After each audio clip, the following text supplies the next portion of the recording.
Halo semua, perkenalkan nama saya Yusi Artania Novitami dari kelas 101 dengan nomor absen 36. Saat ini saya akan menjelaskan mengenai sejarah atom dan partikel-partikel penyusunnya. Sejarah atom.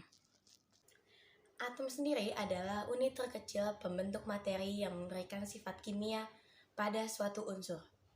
Atom tidak dapat dibagi lagi menjadi struktur yang lebih kecil, tanpa adanya pelepasan partikel bermuatan listrik, dan juga kehilangan sifat kimianya.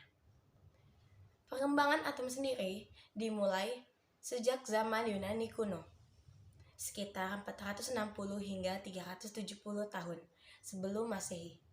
Dilansir dari Compound Interest, Democritus dan Leucippus menggagas bahwa segala sesuatu terbuat dari atom, yaitu bidang materi tidak terlihat dan tidak terpisahkan dari jenis dan jumlah terbatas.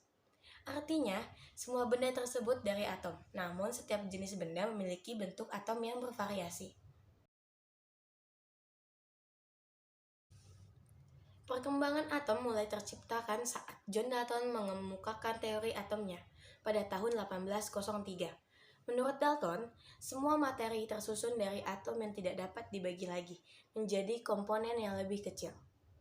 Model atom Dalton menggambarkan atom sebagai bola pejal yang tidak dapat dihancurkan, namun dapat disusun ulang.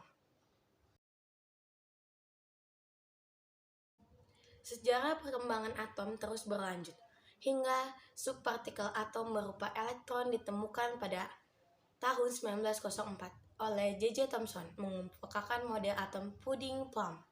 Dilansir dari Chemistry Labor Text, menurut Thomson, atom adalah massa bola bermuatan positif dengan jumlah muatan negatif atau elektron yang sama dan tertanam di dalamnya, sehingga atom bersifat netral secara elektrik.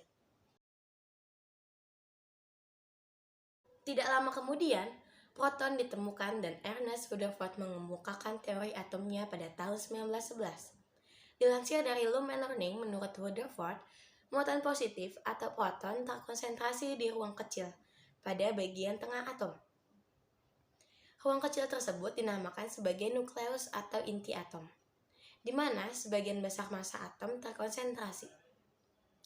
Adapun ruang kosong di luar nukleus merupakan tempat elektron berada dan membentuk sebagian besar volume atom. Teori atom Rutherford tidak dapat menjelaskan mengapa elektron tidak tertarik ke inti atom atau proton. Masalah ini kemudian dipecahkan oleh Niels Bohr.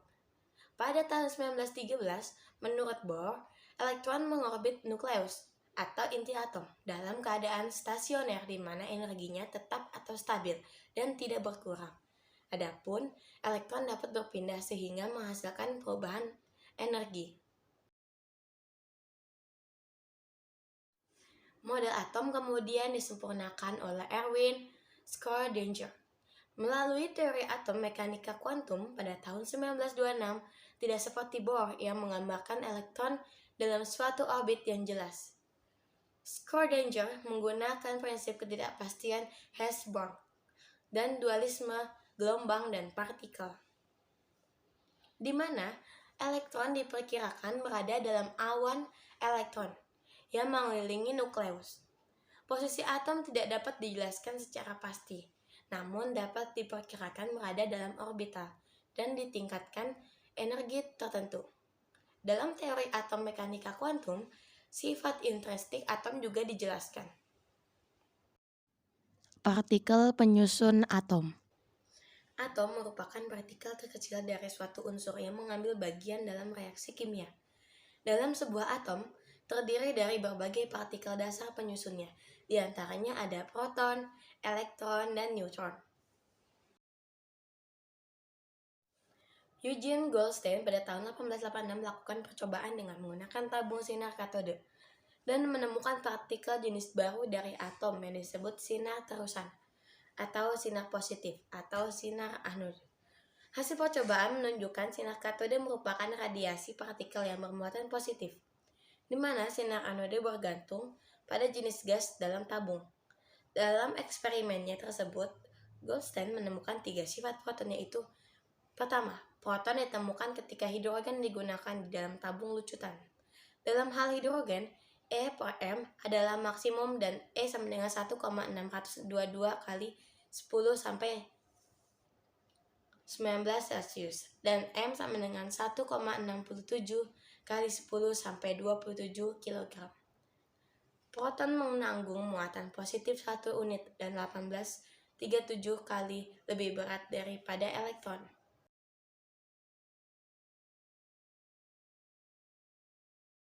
Partikel dalam atom pertama kali ditemukan oleh fisikawan asal Inggris J.J. Thomson pada tahun 1897.